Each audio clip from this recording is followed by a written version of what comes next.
इस तस्वीर में दिख रहा शख्स जिंदा होता अगर वो हिंदू नहीं होता, क्योंकि मारने वालों ने मारने से पहले उसके राज्य के बारे में नहीं पूछा, उसकी भाषा के बारे में नहीं पूछा, उसकी जाति के बारे में नहीं पूछा। सिर्फ एक सवाल पूछा कि क्या वो हिंदू है, और उसके बाद धड़ाधड़ गोलियां सीने को छलनी कर गई। कोई दया नहीं, कोई रहम नहीं, सिर्फ एक सवाल था कि क्या तू हिंदू है, और जब जवाब मिला तो मौत का फैसला। जम्मू कश्मीर के पहलगाम में मंगलवार दोपहर करीब 3 बजे जो कुछ हुआ उसने इंसानियत को तार तार कर दिया, मानवता को शर्मसार कर दिया, भारत की एकता को लेकर सवाल खड़ा कर दिया, गंगा जमुनी तहजीब पर एक बड़ा सा क्वेश्चन मार्क खड़ा कर दिया। कश्मीर में 26 लोगों की मौत की पुष्टि हो गई है और यह आंकड़ा और बढ़ सकता है, लेकिन ये 26 लोगों की मौत किस तरह हुई है अगर ये आप जानेंगे तो यकीन मानिए आपकी रूह कांप जाएगी, इंसानियत से आपका विश्वास उठ जाएगा। गोली चलाने वाले टूरिस्टों के पास जाते हैं और उनसे कहते हैं कि अपनी पैंट को उतारो। वो देखना चाह रहे थे कि ये हिंदू है या मुसलमान, और जब कंफर्म हो गया तब गोली मार दी गई, पैंट उतरवा कर गोली मार दी गई। भारत में अक्सर हम गंगा जमुनी तहजीब की बात करते हैं, ये कहते हैं कि मजहब नहीं सिखाता हमें आपस में बैर रखना, लेकिन आज इस देश में बहुत सारे लोग ऐसे हैं जो ये सवाल पूछ रहे हैं कि गोली मारने वाले अगर किसी मजहब से नहीं थे तो मजहब पूछे गोली क्यों मारी। और बड़ा अफसोस हो रहा है हमें आज ये सवाल कहते हुए, क्योंकि जो ये सवाल पूछ रहे हैं उनकी बात को भी हम पूरी तरह नकार नहीं पा रहे।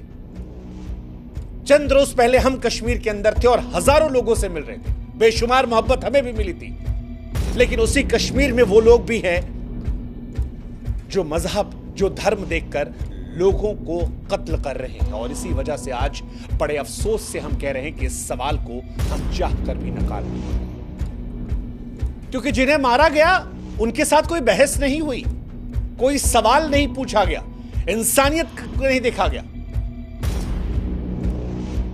और इसीलिए हम बड़े अफसोस से कह रहे हैं कि यह हत्या नहीं, ऐलान था, ऐलान था कश्मीर में हिंदू होने का, कि अगर आप हिंदू हैं तो कश्मीर में यह जुर्म है। ना जाति पूछी गई, ना भाषा पूछी गई, ना राज्य पूछा गया, सिर्फ एक सवाल, तू हिंदू है, मौत के घाट उतार दिया गया। इसे आप टारगेटेड किलिंग से आगे बढ़ाकर सुनियोजित नरसंहार की संज्ञा दे सकते हैं। मंजुनाथ राव, कर्नाटक का एक परिवार जो यहां पहुंचा था, उसमें मंजुनाथ राव जो है वो अपनी पत्नी पल्लवी और बेटे के साथ कश्मीर देखने पहुंचे थे। हम सबकी नजर में कश्मीर भारत का ताज है, कश्मीर वो स्थान है जो दुनिया में जन्नत की निगाहों से देखा जाता है, और शायद ये परिवार भी जन्नत देखने पहुंचा था, मगर इसे एहसास नहीं था कि हिंदू होकर जन्नत देखने जाना उसकी जिंदगी पर भारी पड़ सकता है। आतंकवादी पहुंचे, उससे नाम पूछा, पता लगा हिंदू है, अगले पल उसकी छाती पर गोलियां मार दी। उसकी पत्नी और बेटे की आंखों के सामने उसे गोलियां मार दी गई। पत्नी चीखती रही, चिल्लाती रही, यह कहती रही कि तुमने मेरे पति को मार डाला है, मुझे भी मार डालो। इसके बाद जवाब आता है कि नहीं, तुझे जिंदा रहना है, जा मोदी को बता देना। शब्द नहीं मेरे पास, शब्द नहीं है, आत्मा चीत्कार कर रही है।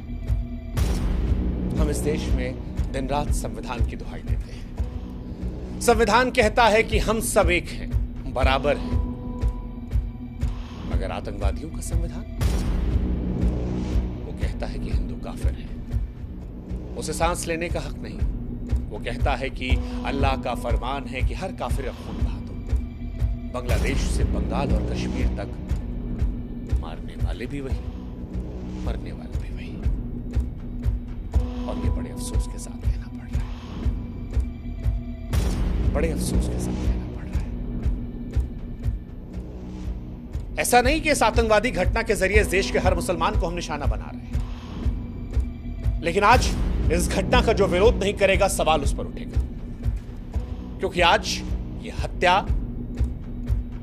मजहब की वजह से हुई है। ये लोग जिंदा होते अगर ये हिंदू नहीं होते। और इसीलिए आज हम इस देश के मुसलमानों से भी कहेंगे कि आप भी आइए, हमारी आवाज में आवाज मिलाइए और बताइए, कहिए चीख कर कि धर्म की वजह से जो हत्या की गई है, ये अल्लाह की इबादत नहीं हो सकती, ये मुसलमान नहीं हो सकता। कश्मीर की वादियां जो कभी फूलों की महक और शांति से महका करती थीं, अब हिंदुओं के लिए कसाई खाना बन गई हैं। कश्मीर में हिंदू होना मौत का फरमान है। एक नया जोड़ा शादी की खुशी, कश्मीर को जन्नत मांग कर आया, मैगी का स्वाद ले रहा था, भेलपुरी खा रहा था, लेकिन उसे क्या पता था कि उसके नाम की कब्र खुद जाएगी। और यह पहली बार नहीं है।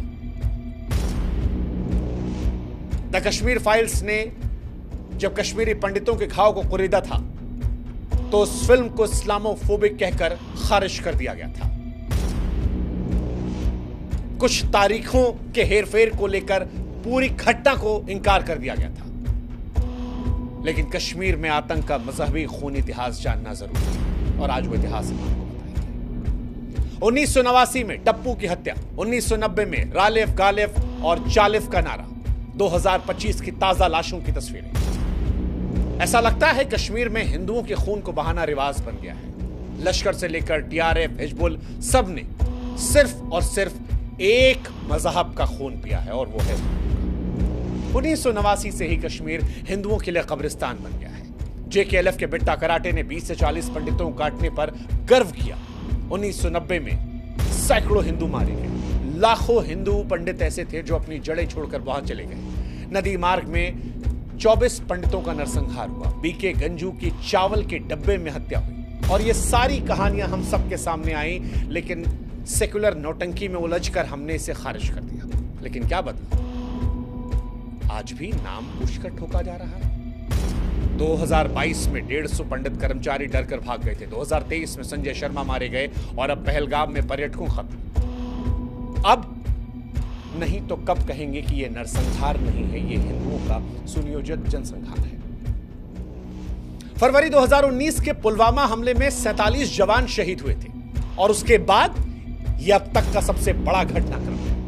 आतंकवादियों ने एक बार फिर हिंदुओं को ही निशाना बनाया है, और यह संयोग नहीं, सुनियोजित साजिश है। दरअसल हिंदुओं का खून बहाना आतंकवादियों का शौक बन चुका है।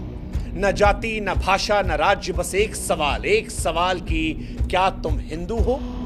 जवाब आया गोली। जिसने जवाब नहीं दिया उसकी पैंट उतार कर चेक कर।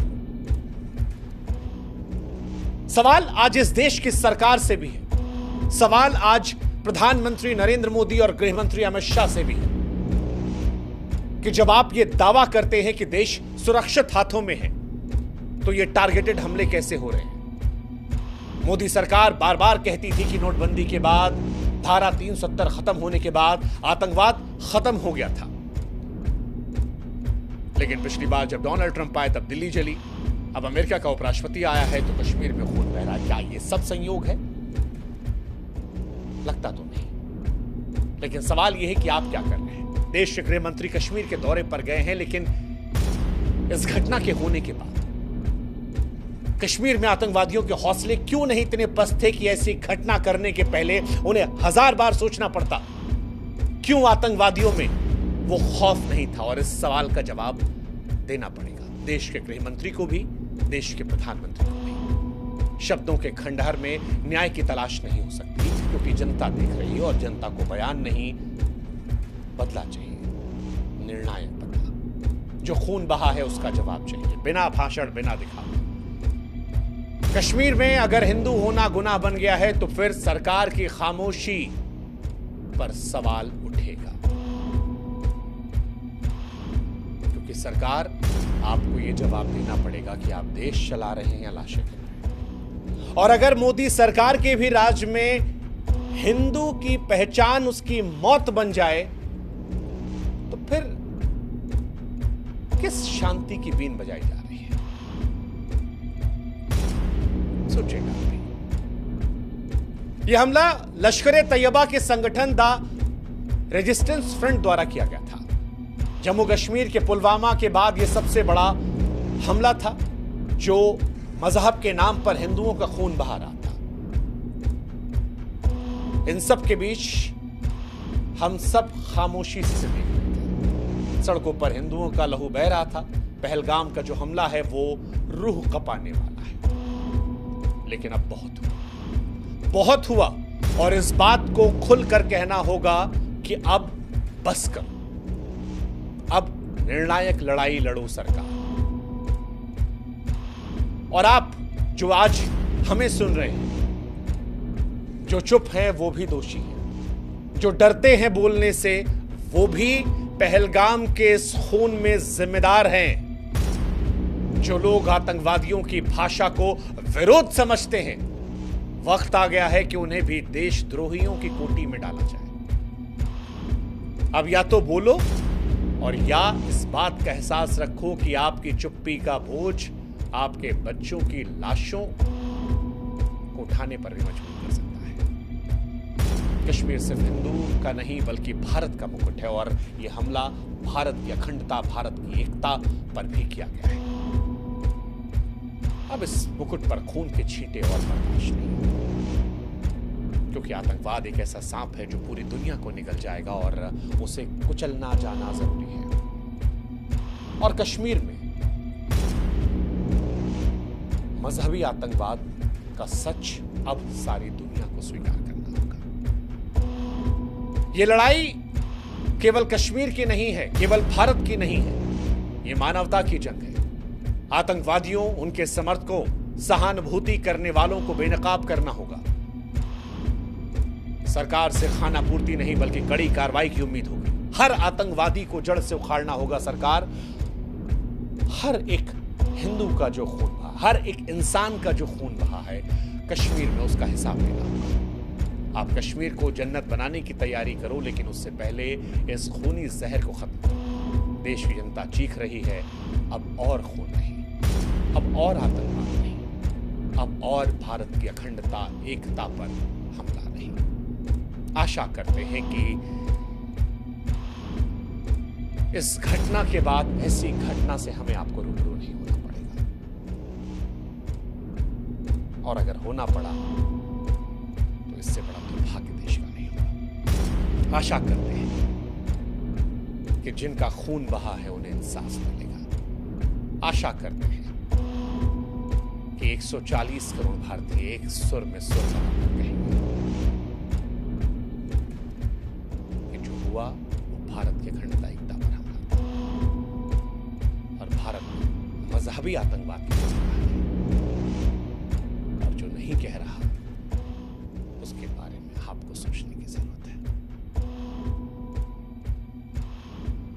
ईश्वर से हम मृतकों के परिजनों को ढांढस देने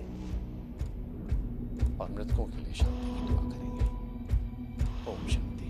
जय हिंद।